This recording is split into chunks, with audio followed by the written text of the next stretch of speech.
Pregnancy में varicose veins मिल सकता है। वैरिकोज वेन्स का मतलब क्या है? जो सुपरफिशियल वेन्स है वो डायलेट और टॉर्चरस हो चुके हैं, that is known as varicose vein. इसका रीज़न क्या है? ये वैल्वुलर इनकम्पिटेंस के कारण हो सकता है या वीनस हाइपरटेंशन के कारण हो सकता है। तो प्रेगनेंसी में ये प्रेजेंट कैसे होता है? वैरिकोज वेन या तो लोअर लिम्स में हो सकते हैं या वल्वल रीजन में हो सकते हैं, तो उसको बोलते हैं वल्वल वैरिकोसिटीज़ या हीमोरॉइड्स के जैसे ये प्रेजेंट कर सकते हैं।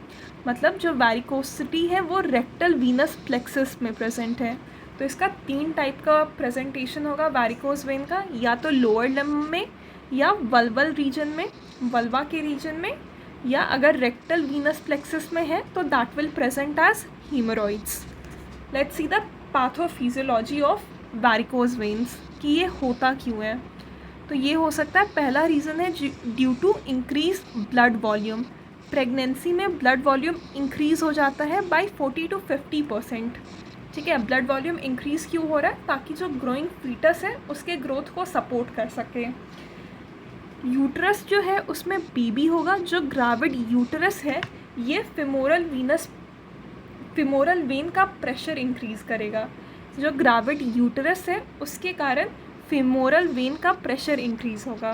ठीक है, there will be increase femoral venous pressure due to the pressure by gravid uterus. तीसरा रीज़न है वैस्कुलर रेसिस्टेंस में इंक्रीज़ होना। ब्लड वेसल्स का जो रेसिस्टेंस है वो इंक्रीज़ हो जाएगा। चौथा है प्रोजेस्टेरॉन इफेक्ट। प्रोजेस्टेरॉन प्रेगनेंसी को मेंटेन करता है और ये जो प्रोजेस्टेरॉन होता है ये स्मूथ मसल्स को रिलैक्स करता है। प्रोजेस्टेरॉन है वो स्मूथ मसल्स को रिलैक्स करता है, तो वेन के वॉल में जो स्मूथ मसल्स होंगे वो रिलैक्स हो जाएंगे प्रोजेस्टेरॉन के कारण। ठीक है, इसके कारण जो वैस्कुलर टोन है वो कम हो जाएगा, जिसके कारण जो वेन्स है वो और डायलेट हो जाएंगे। तो 4 पैथोफिजियोलॉजी था।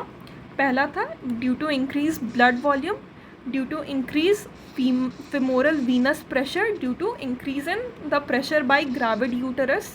तीसरा है increased vascular resistance और चौथा है प्रोजेस्टेरॉन के कारण। इसका मैनेजमेंट क्या है?